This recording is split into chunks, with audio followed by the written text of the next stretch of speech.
What if I told you some spirits never left their graves, and tonight they might be watching you? If you love ghost stories, hit subscribe, tap like, and share this video so we can bring you even more terrifying tales. Subscribe, like, share to keep the ghosts coming. It begins in silence, the kind of silence that feels thicker than the absence of sound. It is the silence of a room filled with shadows, where even the hum of electricity seems hesitant, as if it too fears to disturb what lingers in the dark. This silence is not the peace of night, nor the comfort of sleep. It is a waiting silence, the kind that hangs just before the first whisper of a ghost. In this silence, the tale of Glen and Glenda takes root. Their story is not one written in holy books, nor etched on the gravestones of old cemeteries. It is a story born from cinema, yet transcending it. A curse forged not from priests or witches, but from the fever dream of creation itself. A blending of fiction and horror so potent that it slipped through the boundaries of the screen and became something else, something alive in whispers, in dreams, in shadows, where no projector shines. Glen and Glenda are not merely characters. They are not simply dolls stitched together with resin and plastic, nor just comedic echoes of their infamous parents, Chucky and Tiffany. No, they are something more elusive. They are phantoms of identity, children of a curse that cannot be named, entities that embody both life and death, comedy and terror, innocence and cruelty. They are the ghost of a question no one wants to answer. What happens to the children of monsters? To understand the haunting of Glen, Glenda, one must begin with the soil from which their curse bloomed, the mythology of dolls themselves, vessels long feared to house spirits, to invite the uncanny, to blur the line between object and soul. Across cultures and centuries, dolls have been mirrors of humanity's unease. Their painted faces, frozen in smiles or blankness, reflect not only childhood innocence, but also the terrifying possibility of animation. The thought that something inanimate might watch us, might move when we are not looking, might dream with borrowed souls. From the Japanese Okiku doll, whose hair grows each year as if remembering the child who once owned it, to the Key West terror of Robert the Doll, cursed to punish all who mock him. The idea of dolls as haunted vessels is no invention of Hollywood. It is a terror as old as superstition itself. The Child's Play films did not create this fear, they merely awakened it, dressed it in plastic, and stitched it with gore. And within this lineage of dolls, Chucky became king. But kings do not reign alone forever. Even evil hungers for legacy. Even horror seeks children. Thus was Glenda brought into being. The setting of their story is not confined to the stage of film. It stretches beyond, into the collective imagination. The studio lights may have dimmed, but the ghost that was planted in the soil of Seed of Chucky has continued to sprout, root-like tendrils reaching out into folklore's dark garden. Every telling, every whisper, every dream that lingers after watching their film adds another layer to their haunting. Picture it, then, a world where fiction and folklore intertwine, where a doll child, torn between two selves, walks not only the silver screen but the corridors of our fears. Glen timid, wide-eyed, desperate for peace. Glenda feral, manic, a shadow birthed from violence. Together, yet apart, they are the very essence of haunting, a soul split, unhealed, unable to rest. The curse of Glenda is not about possession of others, but possession of the self. Where most ghosts drift searching for closure, Glenda drifts searching for identity. Who am I? Glen asks. Who dares deny me? Glenda hisses. Their voices echo in the same hollow chamber, fighting not only for dominance but for recognition. And this conflict is what makes the haunting so profound. Glen Glenda does not merely haunt places or people, they haunt themselves. This, then, is the first layer of the curse. To live as one's own ghost, we must expand the stage further, for no haunting exists in isolation. Glen Glenda's story is tethered to blood, and blood calls loudly in the dark. Chucky and Tiffany, murderers reborn as dolls, stand as grotesque parents, bound in their own curse of eternal animation. Where most ghost stories involve ancestral curses that pass down through generations of flesh and bone, this one passes through plastic, resin, and occult whispers. It is lineage by nightmare, but lineage does not soften the haunting, it worsens it. For imagine being born to parents whose legacy is murder, whose laughter is soaked in blood, whose caresses are daggers. Imagine being a child in such a world, torn between craving tenderness and fearing what tenderness means in a house of killers. Imagine, then, splitting yourself to survive, one half denying violence, the other half embracing it. Glen Glenda's haunting is not only supernatural, it is psychological. It is the horror of identity fractured, the terror of being born cursed by one's own blood. This is not a simple ghost story. It is an allegory for the darkest truths of inheritance. Just as families carry down trauma through whispers, silences, and scars, so too does this doll child carry the curse of violence through every crack of their stitched body. And so the stage widens, and the setting grows. We are not only in Hollywood's satirical nightmare, we are in a haunted house without walls. A mansion of imagination where Glen Glenda wanders endlessly. They do not stalk corridors like ordinary ghosts. They stalk minds. They do not knock on doors at midnight. They wait in mirrors, in the reflective glass of doll eyes, in the flicker between genders, between selves. What haunts us about them is not merely the sight of a doll's grin. It is the uncanny recognition we too are split, haunted by versions of ourselves we cannot reconcile. Thus part 1 lays the foundation, the silence, the dolls, the curse of inheritance, the split identity. This is the soil of Glen Glenda's haunting. From here, the story will deepen into supernatural elements as the curse unfolds in ways no human nor doll could contain. The silence that once introduced their presence does not remain still forever. Like every haunting, it grows restless, thickening into whispers that weave themselves into walls, into windows, into the very air. To speak of Glen and Glenda now is to step past the threshold of metaphor and into the unlit stairwell of supernatural reality, where every step creaks with the weight of curses that have no name. Glen was never meant to survive long in a world such as this. His face is too gentle, his eyes too wide, too filled with longing for something that neither heaven nor earth seemed willing to grant him: peace. But in haunted stories, gentleness is not a shield, it is a weakness that spirits exploit. And so, Glen begins to hear them first. It happens in the quiet between scenes, in the void where dolls are stored like relics, left unblinking on dusty shelves. At first, it is only a murmur, a sigh that could be mistaken for the wind, if only there had been windows, a whisper that could have been dismissed as memory, if only it had not known his name, Glen. It breathed, not once, not twice, but over and over, like a prayer uttered backward, like a curse sweetly disguised as affection. He turns, always, when he hears it, and always there is nothing, yet the voice persists, drawing him into darker corners, away from Tiffany's tender cruelty and Chucky's guttural laughter, into corners where mirrors are cracked and shadows do not align with their masters. It is here that Glen begins to see the outlines of figures that do not belong. Children, pale and silent, their eyes hollow as if carved from bone. They stare, not with anger, not with malice, but with the same question he carries: who am I? What am I? At first, Glen weeps, for he feels kinship in their gaze. They, too, are lost things, dolls of flesh instead of plastic, but no less abandoned. Yet as he wipes his tears with trembling fingers, he realizes that these ghost children never blink, never move. They simply wait, as though the act of watching is enough to bind him. And Glenda, she laughs. Just she does not weep with Glen, nor does she shrink from the pale children. She walks among them, fingers brushing their thin outlines, daring them to reach back. Play with me, she whispers, her grin wide, her eyes bright with the hunger of one who has finally found companions that mirror her chaos.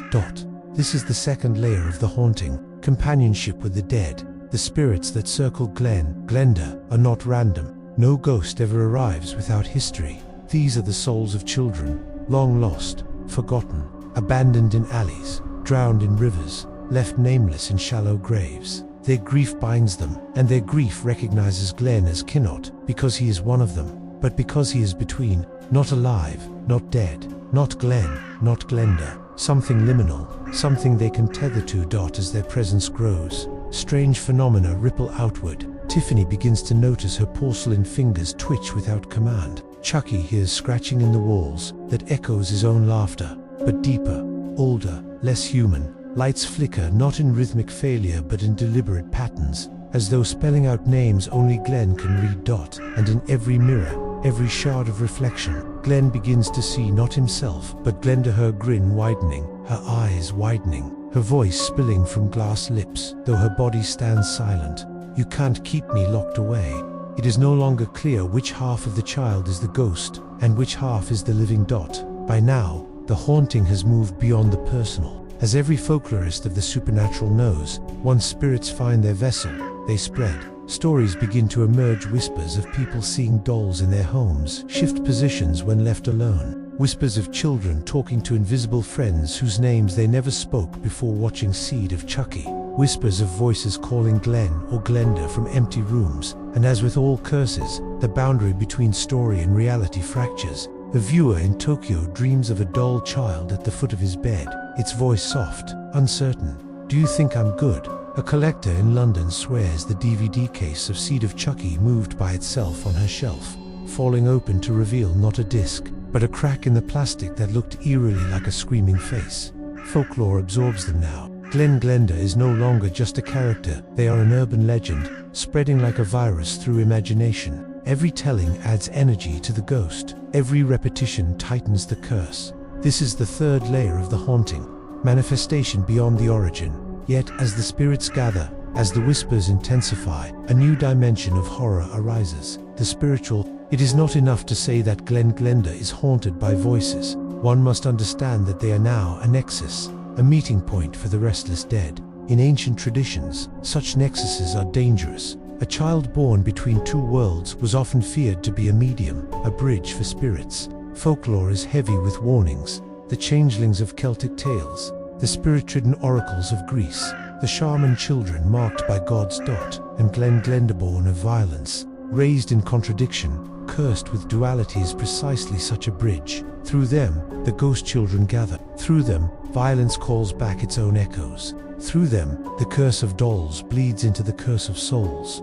The manifestations grow darker. Tiffany finds one night that her glassy reflection will not move when she does, but instead grins at her with Glenda's ferocity. Chucky wakes to find blood smeared on his hands, though no murder has been committed, and in the distance, laughter echoes in a pitch that is not his dot. And Glen wakes to find his small stitched hands trembling with dirt, as though he has clawed his way out of a grave he has never been buried in.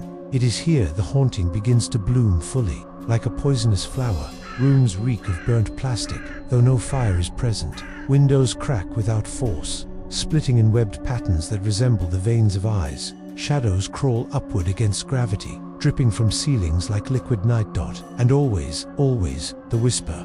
Glenda, one name, then the other. One self, then the other. A pendulum of identity, swinging endlessly, slicing through the fragile fabric of the child's soul. This, then, is the haunting built to its full presence. Spirits of forgotten children gathering in pale flocks. Supernatural phenomena bending the laws of the material world. A curse spreading through stories, through watchers, through witnesses. The revelation of Glen Glenda as a bridge between worlds. A nexus of restless energy.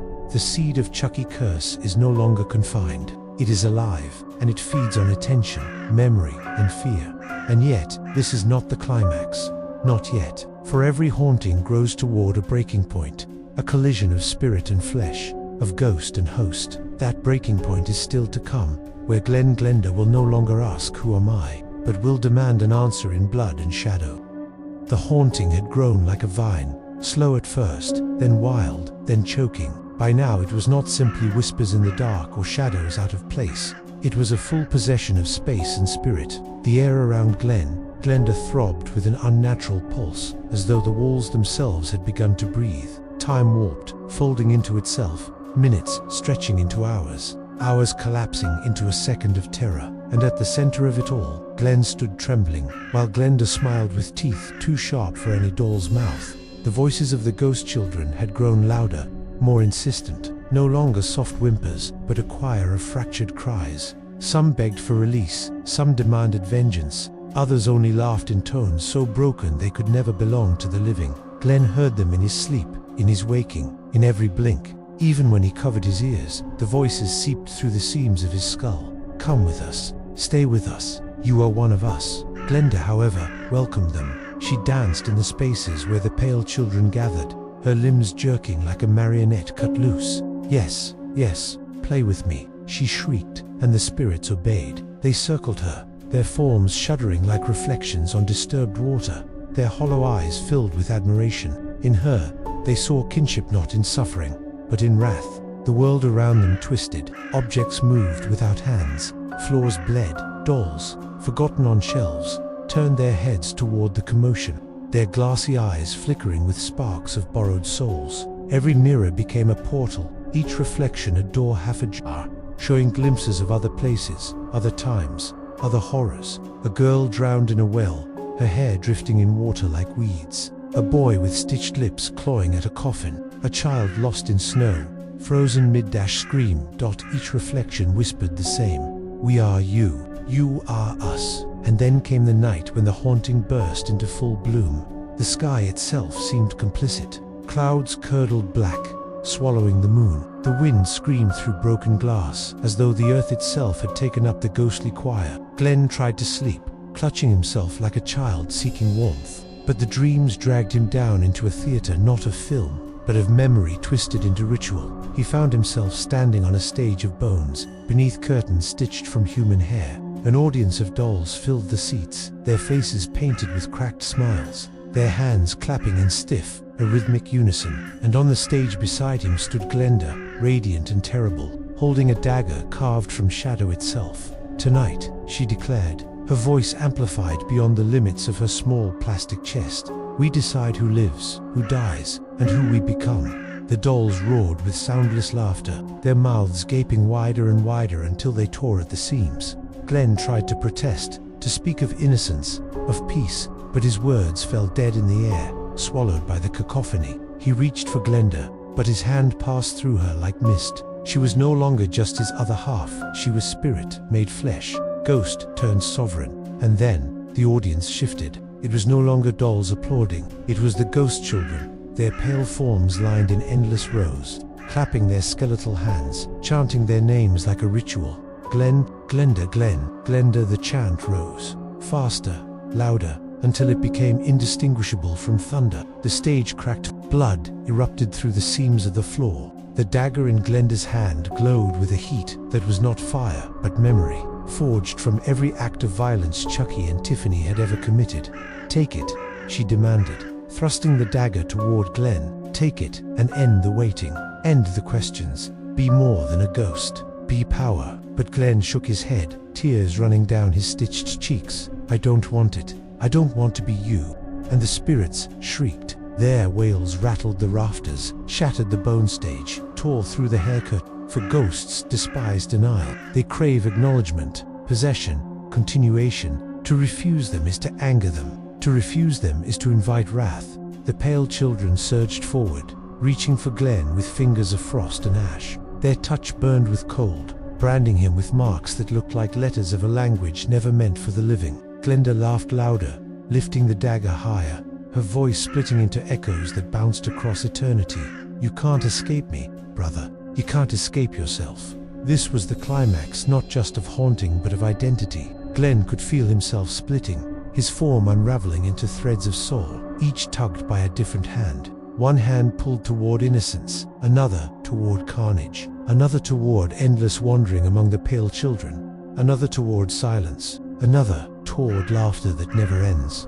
And in that moment, the veil tore, not the veil of theater curtains, not the veil of night, but the veil between worlds. A storm of spirits burst forth, flooding the stage, flooding the dream, flooding reality itself. They poured from mirrors, from windows, from screens. They slipped from the edges of film reels, from the static of televisions, from the blinking of electronic eyes. The haunting was no longer local, it was everywhere. Those who had once merely watched the story now found themselves inside it. A man in Los Angeles woke to find a doll at the foot of his bed, whispering his childhood sins. A girl in Berlin swore she saw her reflection grin at her with Glenda's wicked eyes. A priest in Manila collapsed mid-sermon, muttering Glen or Glenda, Glen or Glenda, until his voice faded into silence. The Seed of Chucky.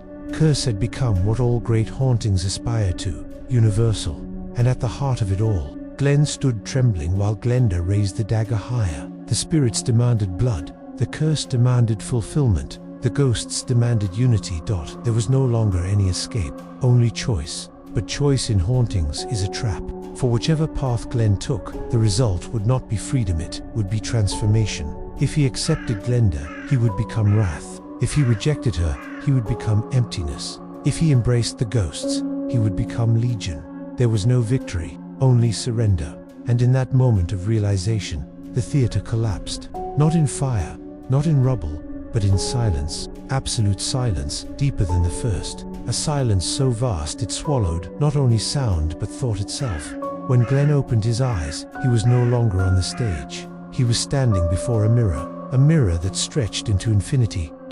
And in every reflection stood not just Glen, not just Glenda, but countless versions of them, laughing, weeping, killing, praying, whispering, screaming, every possible self, every possible ghost. And the mirror spoke with 1,000 mouths. Choose. The rain had subsided, but only on the surface. Beneath the silence of the night, the true storm brewed within the hearts of those who survived the curse. It was not the type of storm that could be measured by thunder or lightning, but the kind that tore through the soul, shredding away the fragile layers of sanity, leaving behind a raw, trembling core of fear. Los Angeles moved on, as it always did, pretending that the world of shadows and whispered spirits did not bleed into its shining city lights. But for those who had touched the curse of Glen and Glenda, there was no returning to such denial. The dolls might have been locked away, the blood might have been scrubbed from the floorboards, and the broken mirrors replaced, yet the essence of the haunting had not been erased. It lingered in dreams.